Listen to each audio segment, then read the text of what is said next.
কষা। আমরা সকলেই বাড়িতে চিকেন কষা তৈরি করে থাকি, কিন্তু আজ আমি আপনাদের সাথে যেভাবে চিকেন কষা তৈরির রেসিপিটা শেয়ার করছি, এইভাবে যদি আপনারা বাড়িতে চিকেন কষা তৈরি করেন তাহলে এর স্বাদ কিন্তু সব থেকে বেশি হবে। আর এই স্বাদের চিকেন কষা যদি আপনারা একবার খান তাহলে কিন্তু এর স্বাদ আপনারা ভুলতে পারবেন না। এটা এতটাই টেস্টি তৈরি হয়, আর বেশি কিছু মশলা লাগে না, বাড়িতে থাকা উপকরণেই এটা তৈরি হয়ে যায়।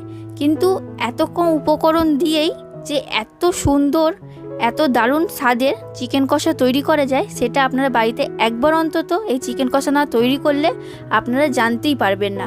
তাই বন্ধুরা, আপনারা আমার এই ভিডিওটা পুরোটা দেখুন যে আমি চিকেন কষা কিভাবে তৈরি করছি, আর ঠিক একই রকমভাবে আপনারা বাড়িতে অবশ্যই একবার ট্রাই করবেন। আশা করছি বন্ধুরা আপনাদের সকলের চিকেনের এই রেসিপিটা খুবই ভালো লাগবে। আর বন্ধুরা, আপনারা যদি আমার চ্যানেলে নতুন হয়ে থাকেন